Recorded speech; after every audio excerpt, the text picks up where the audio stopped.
Thank you. Okay. Well, good morning again, everyone, and thanks for joining us this morning for our seminar on the Maryland Saves program. As you all know, this is an incredibly important topic, and there's been a lot of misinformation floating around. So we are happy to have an incredible speaker with us today to clarify the details of the program with us. If you could all take a moment to add your contact information in the chat box. Following the event, we will share that information with our attendees so you can stay in touch. And also, if you have any questions throughout the program, you can feel free to add them in the chat box. And we will also have time for Q&A later in the event, where you can just unmute yourself and ask your question. So now it is my pleasure to introduce Glenn Simmons, Acting Executive Director of the Maryland Saves program. Glenn has more than 30 years of government and nonprofit marketing and project management experience. Glenn is a senior project strategist and team manager, driving high-performance teams to achieve measurable and efficient results against identified institutional goals. Glenn served for more than 10 years at the Johns Hopkins institutions, including 7 years as the managing director of the Creative Services Group at Johns Hopkins University. In this role, Glenn operated as the executive director of an in-house creative and production agency in support of all of the university's schools, centers, and institutes. Glenn has held several senior positions at leading technology-driven printing and production companies in Baltimore. He attended West Virginia University and earned his degree in journalism with an emphasis on advertising copywriting. Glenn now serves as the acting executive director of the Maryland Saves program, working with his staff and a board of directors made up of members appointed by the governor, Senate president, and Speaker of the House. So thank you so much for joining us today, Glenn. I will turn it over to you. Great. Thank you very much for that kind introduction. I wouldn't say I'm an incredible speaker, but usually subjects and verbs agree, and I should be able to answer most of your questions about the program. As Christy alluded to, there has been a lot of confusion in the marketplace about Maryland Saves, and a lot of that resulted from, quite frankly, some payroll companies trying to get out ahead of us to sell their 401k plans. So there was a lot of misinformation introduced out there. So I have about a 10-minute presentation prepared for you to give you an overview of the program, what it is, how it came to be, and why it came to be. And then we can get down into how it works, the theory behind it, some statistics. And then as Christy alluded to, I think the richest part of the conversation will be the Q&A. So I'll get through my slides in 10 to 12 minutes and then open it up for your questions and try to stump me. I consider myself a content expert in this space right now, particularly with state programs, but I've been stumped by some smart questions coming from groups like this. So please bring it. It makes me better and it forces me to learn more and dig deeper. So I'll go ahead and share my screen. So I think can everyone see that? Okay, terrific. So Maryland Saves is the 5th state-sponsored retirement program to be launched in the United States. Glenn, I hate to interrupt you. We are Sure. just seeing your desktop. We're not seeing the slides yet. Oh, I'm sorry. I like your B screensaver, though. Yeah, that was actually on my screen. Here we go.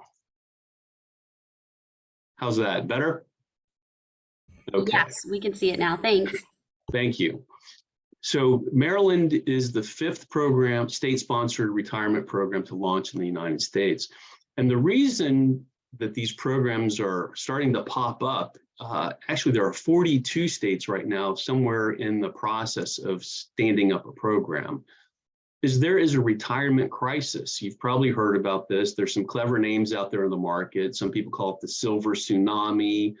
But it's a fact that people are retiring without enough assets to have a secure retirement. It's forcing people to live with children, and it's placing a pretty big burden on state government and social safety net services, right? So people retire with no money. it's great. Or I think the average retirement account right now in the country for everybody is $40,000. And how long can you live on $40,000 when you got to pay rent and eat and all this other stuff? So there's lots of scary statistics out there about the retirement crisis.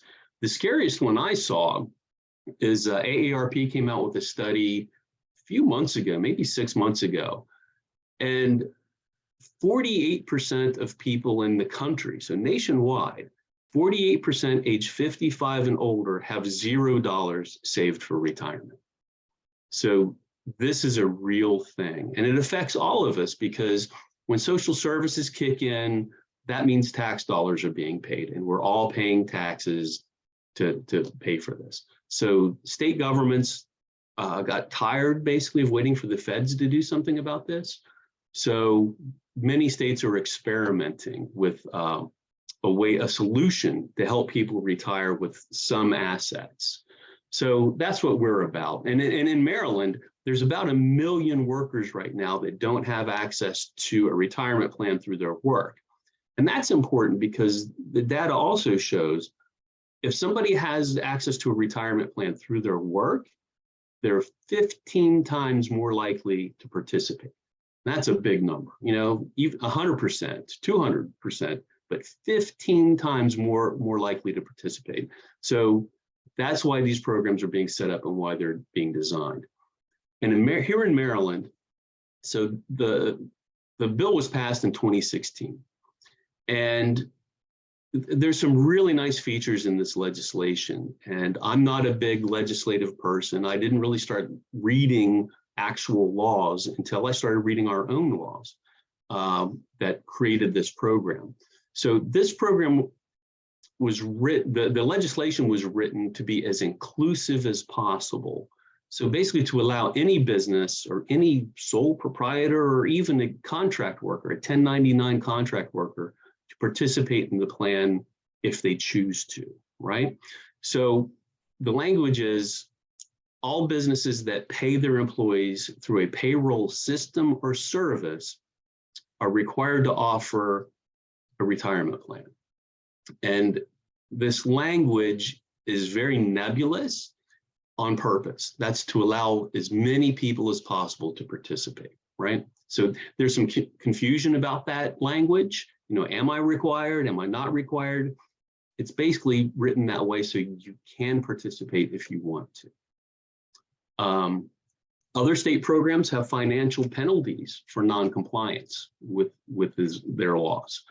In Maryland, we don't. In Maryland, we're offering a carrot approach instead of a stick. So for businesses that participate in MarylandSaves or offer another qualified plan, that business will become eligible to receive the $300 annual report filing fee waiver.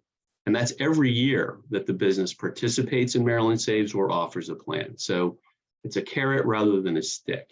And I think it's just much more business friendly, which is a great thing. And basically the same legislation that created this law, this requirement for businesses, also created my organization.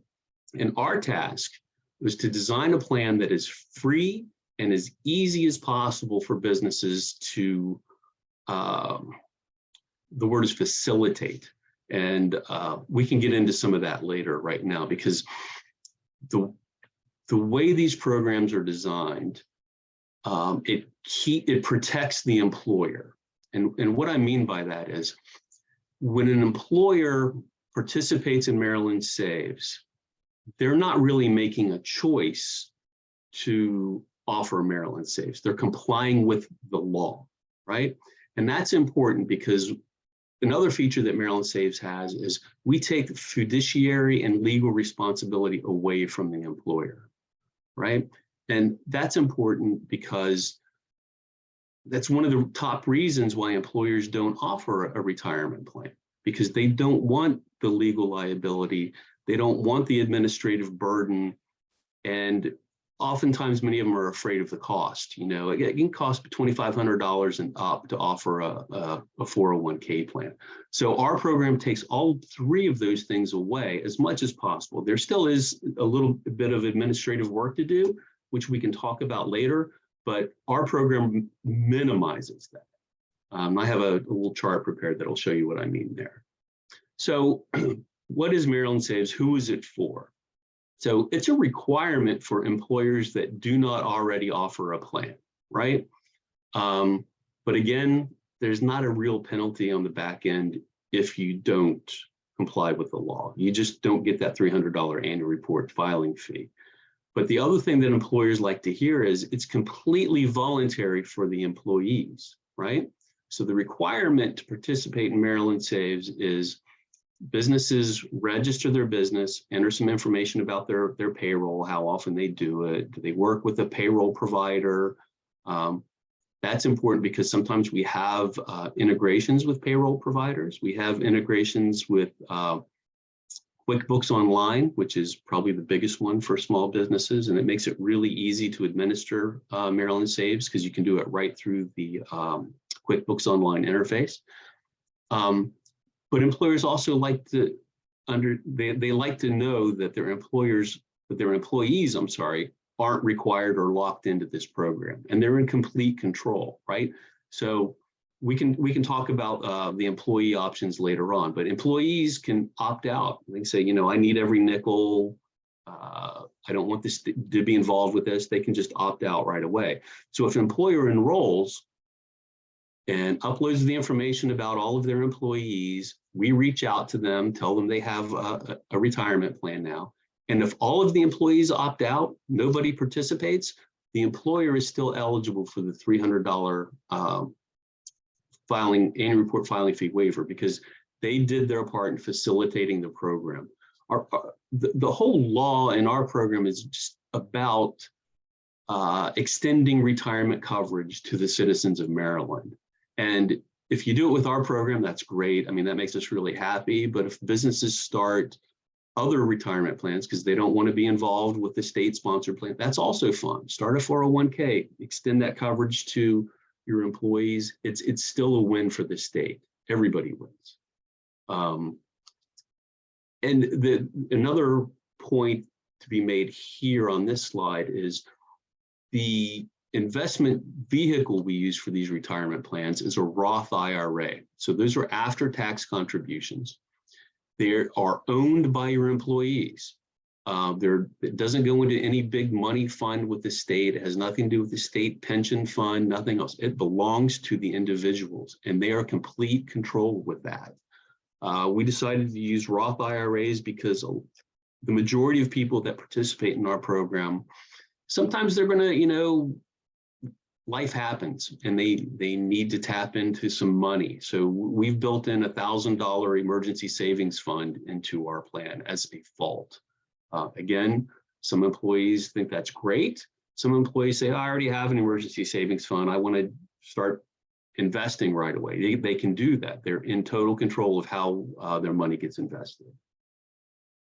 So what does Maryland Saves mean for employers?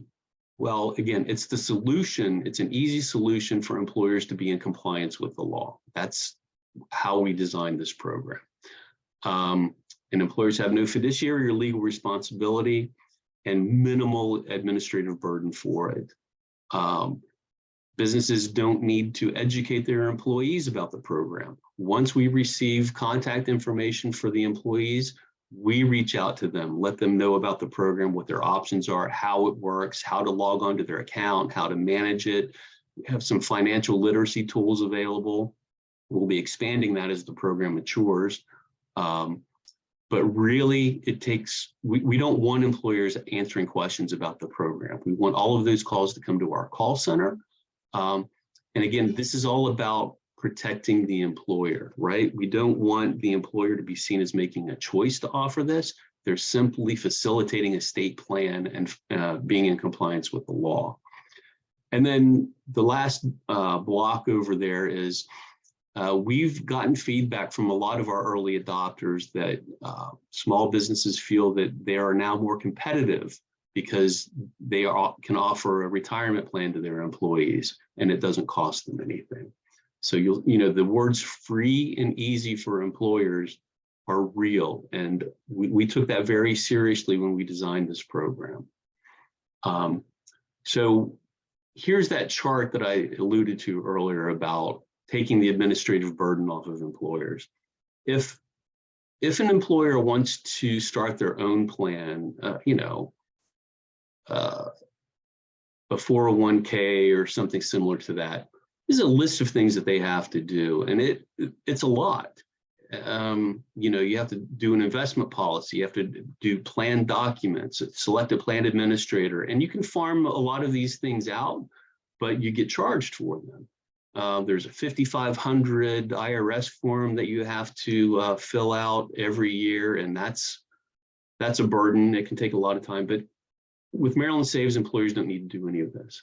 They simply upload a list of their participating employees to the administrator, and then process their payroll and send the payroll deductions to the investment manager, which is really just like managing if there are co-pays for health insurance benefits. It's a very similar process. So our friends at Pew provided this chart for us. I think it really hits home and how simple it is to administer our program. And pretty soon we'll have some testimonials up on our website from business owners that participate in Maryland Saves. And they do say that it is really easy to maintain. So for employees, there is another reason these programs are successful is because it's an automatic enrollment process, right? So when the employers upload their payroll data, their employees automatically get enrolled.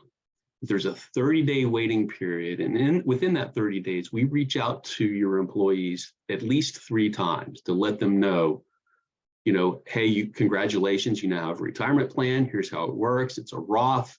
And if you don't do anything in the next 30 days, at the end of that 30-day waiting period, 5% of your income is going to go into your retirement plan. And every year that percentage will go up by 1%. Unless the employee opts out, it will max out at 10%. We tell them how they can log in. And right now, people in Maryland there's a much higher percentage of people logging on to their accounts than in other states. It's about 43% right now of our employees that have been enrolled actually go online and take that step to check out their options, see what they are. Most people stay within the default plan though. And the default plan is kind of important too, because I get a lot of criticism, and I hear a lot, well, anyone can go to a bank and open a Roth IRA on their own. And that is true. You can go to the Bank of America down on the corner and open an account, but nobody does, right? And there's a lot of different reasons for that. And it's kind of similar to why some employers don't offer a plan. The amount of information out there can be just overwhelming, and you don't have time to research it, and you don't feel comfortable in that space. You're not an investment expert. When you go into a bank and open a Roth IRA, you're confronted with 60, 70, 100 investment options, and people just become overwhelmed. And when you become overwhelmed, you tend to just kind of close down and walk away. So the automatic enrollment feature is very, very indicative of the success of the program. And as a matter of fact, a lot of private 401k plans, I think most of them now, are also auto-enrolled, because people that, businesses that were spending large amounts of money to set up a 401k plan were having low participation rates. So now they're just enrolling everybody, and people need to make a choice to opt out. So again, employees have complete control over their account, so they can opt out. They can take their contribution amount to zero. Like, maybe a lot of people are going to have a lean month in December. They've got a lot of holiday shopping to do. They want the extra money. They can change their contribution amount to zero and then take it back up in January. Another nice feature about the account that we have is this emergency savings fund. And what we're trying to do with that's really kind of more of a psychological wall between the first $1,000 and the rest of your account, your savings. Because again, we understand, kids get sick, cars break down, people need to have access to their funds, but we'd like to get people thinking about, this is a short-term fund and things beyond $1,000. That's for my retirement. That's the long game. So it's kind of an experiment here, but we think we're going to be successful in that. The data shows when most people need to tap into their retirement for an emergency, the amounts are generally around $1,000. So we're going to make it easy for people to get that $1,000 and hopefully leave the rest of their retirement assets in place. Another nice feature, this is in the employee section, since they're Roth IRAs, they own that Roth. If they continue to work for you, that's great. But if they move on and go to work somewhere else, their account goes with them. And if the new employer participates in Maryland Saves, they can pick up contributions, or they can make contributions on their own through like a bill pay system if they want. And for employers, when an employee leaves, there's no paperwork to fill out. You just stop making contributions to that person because they no longer work for you. You don't have to do anything else. So the role for employers, there's really three things to do. You register for the program, where you enter information about you, your contact information, your payroll, how it works, how often do you pay people, do you work with a payroll provider, do you do it yourself? You upload employee information into the system, which is basically your payroll census. And then after that, you just update your staff list and make the employee savings contributions. That's really all you do. Maryland Saves takes all the rest of the administrative function off of you. Sometimes people ask, well, okay, how do I update? How do I know if an employee changes their contribution rate from 5 to 3%? How do I know about that? There are two different ways. Our program administrator will send you an email to let you know there's been a change. And also, every employer that sets up has your very own personal Maryland Saves portal. And when you run payroll, you can go in there and you'll see a red flag notice if any employee made a change in their contributions and if you need to make an adjustments. If you work with QuickBooks Online or someone else that we have a 360 integration with, all that information is transmitted automatically in the background, and it just happens, and it's pretty seamless. So I'm not going to go into all the details on this slide, but I'll share these slides with Christy and the team, and they can share it with you. But this is just the kind of stuff you need to register with the program, and it's standard stuff. There's nothing crazy in here. EIN, SDAT ID. It's pretty simple. I've sat in a lot of onboarding processes with our pilot program, and we had one business that had over 200 employees. They went through the entire enrollment process in less than 20 minutes. So it's easy to set up. And then as far as, the timing, and this is a little crazy right now, right? So we launched in September 15th of this year. And the way that the SDAT annual report filing fee waiver works, that timing dictates to us that we will send data to SDAT tomorrow, December 1st, with a list of all the people that are participating in Maryland Saves or who have claimed their exception, and they will get the 2023 annual report filing fee waiver. This is not a date that we have any control of. SDAT says they need this much time to process the data. So we've done everything we can to make it really easy. If your business already offers a plan and you want to claim your exemption, you can go to MarylandSaves.com or MarylandSaves.org. I put links up to both places. There's a link to exempt my business. That form takes less than 5 minutes to fill out. Fill that out.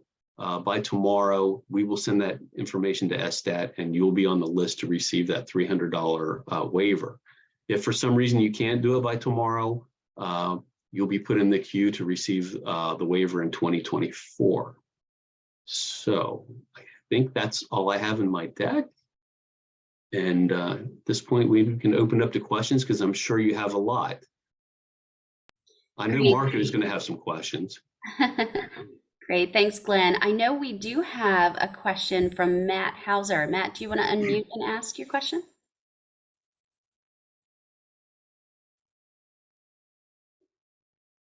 Good morning. Good morning. I don't offer direct deposit with my payroll system, and I don't offer a pension plan. Am I required to register? And because of the way my business, my corporation is set up, I don't pay the $300 fee, so that's not an incentive. Okay. So I would say for you, since you don't pay the $300 fee, and you don't offer a retirement plan currently? No, I don't. And do you have W-2 employees? Yes. Okay, so technically, you are required under the law to do something, to offer a plan. But as you mentioned, there's no penalty for you if you don't. But if you want to offer the plan, I can tell you it's pretty easy to set up. And I don't know that because you don't offer direct deposit, I think that would be okay. You could still do it if you pay your employees with checks. So I can send a paper check Yes, to the plan administrator. that's correct. You can send funds either via an ACH push, ACH pull, or a paper check. But I don't, so the December 1st deadline, or, drop everything and do this today, wouldn't matter. Not to you, no, absolutely not. But like I like to say, the most important thing about any retirement plan is starting. And the sooner you start, the better, right? So that's my pitch. It just gives the assets to, longer time to grow. That's all. Okay, thank you. Certainly. Great, thanks. Marco, you're up next. Oh, can you guys hear me okay? Yes. Yeah. Yeah. Double deuce, Glenn. How you doing? Double deuce, Marco. What's that? Yeah, we are in Leadership Maryland together. I was just asking about, this only applies for full-time employees, right? No. And that's a great question, Marco. It says part-time employees can participate. Seasonal workers can participate. That's up to the discretion of the employer, really. If employers want to offer that, we will facilitate it. Gotcha. Thank you. Sure. Great. Donna put a question in the chat also. Would you like to unmute and ask that, Donna? Yes. I had a retirement plan years ago. But my problem was that the ones contributing were, top heavy. So I had to shut it down because we were so top heavy under IRS regulations. Right. What happens in this plan if only the owners and top people sign up under the state of Maryland, and my maintenance and cleaning crews do not sign up? Is there any top heavy rules on this one? There are not, because they're Roth IRAs, and the same rules apply to all individuals, right? So your management team and your maintenance team are all capped by the same contribution limitations, everything else. So no, there would be no disparity there. And it doesn't stop us from making a regular IRA contribution, correct? So it does, because the IRS rules apply to total IRA contributions, right? So yeah, if you already have an IRA that you're completely funded, then this might not be a good choice for you. The other thing I will say is, in the future, we may offer a different product that will allow, like perhaps a multiple employer plan. We don't have that right now, but our board is discussing adding something else later. Got it. Mike, I think I saw your hand up next. Well, not so much of a question, but it goes along with what Donna asked. And because I've attended one of Glenn's other sessions, I was able to ask questions and get things confirmed. Another important factor is that there are income limits when it comes to contributing to a Roth IRA. So it's important, Donna, for people to look at, how much income they make and are they even eligible to contribute to a Roth IRA? Yeah, we touched that in the enrollment process, and we refer people to an IRS publication, right, with the guidelines for income limits. But to simplify it, we like to say most individuals who earn more than 144,000 aren't really eligible.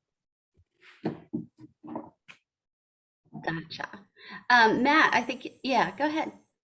So, follow-up question. You mentioned that alternately, our employees could go down to the corner bank and open up a Roth there, but that the employees are not investment experts. So when they call your call center, I guess a double question, how many people are at your call center to handle these things, and what type of investment guidance can they give? So we really don't offer any investment advice at the call center, right? We encourage people to reach out to their own investment advisor for that, because we're not legally able to provide investment advice. But people argue that because we have a default plan, we are advising people, but that's the legal way that we're able to provide some kind of guidance. Did that answer your question? Donna, you're up next. Yes, that answers it, but and how many people are at your call center? Oh, I'm sorry. That number fluctuates seasonally, but there's generally at least 20 people at the call center. My question is the money, once the state has the money, is it The invested? state doesn't get the money. What?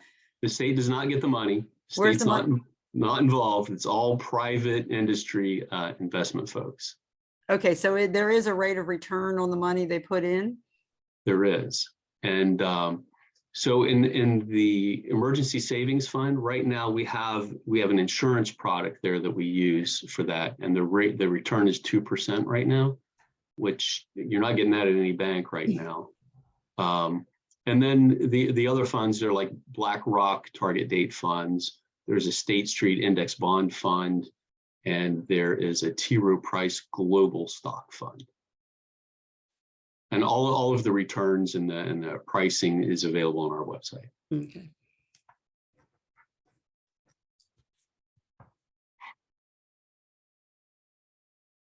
And Glenn, isn't the custodian BNY Mellon?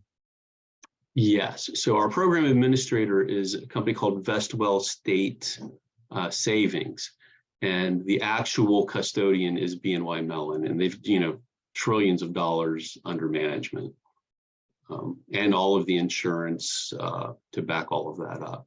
And one other thing, Matt, to get back to your question about the call center, our website right now has a couple things in English. Well, it's all in English and a couple things in Spanish, but we support almost every language you can think of at our call center. So if an employee wants to participate and they're not a native English speaking person, they can call the call center and they get the help they need there. That's great. There's no employer fee, but I'm assuming overall the administration isn't free. So I read someplace that the participant pays like $30, or there's a scale depending on investment size. Yeah, and like everything else about this program, the fee is a complicated question, and we tried to provide some simple answers to it too. The program administrator and MarylandSaves are waiving some fees in the first year. So if someone stays with the default plan, the fees are about $24 for the first year, about $30 for the second year. And one of my goals is to constantly drive those fees down. And we have some breakpoints in place as the program grows and we have more assets under management, those fees will drop. And we're also, we'll renegotiate contracts over time We may have some partnership opportunities with some other states to help grow those assets under management to drive fees down. But that is one of my primary focuses. First of all, get the program up and running, make it efficient, keep it running. But then also we're going to work to drive those fees down and probably add some other investment options over time as well. Thanks again. Sure. Okay, I don't see any other questions. Does anybody have questions? And they can go ahead and unmute themselves. Well, I would just like to encourage everyone, if you do have more questions after the end of this session, please reach out. I think if you reach out to the chamber, they'll collect questions, send them to me, and I'll get back to you promptly with answers because it's important. It is my job to answer people's questions about this program. There's a lot out there. I understand and appreciate the confusion in the market. But I think, and hopefully you can walk away from this presentation knowing that the program is actually simpler than maybe you thought. And it's, again, my 2 words for employers, free and easy. All right, last chance. Any final questions? No? Okay, well, thank you so much, Glenn, for joining us today and giving us all this great education and assistance. We will share a link to the video of this session a little later today, along with Glenn's contact information and all the attendee contact information that was shared in the chat. We do hope you'll tune in for future webinars and our other events, which can be found at www.centralmarylandchamber.org. So thank you again for a great presentation, and we hope to see you all soon. Have a great day. Thanks, everybody.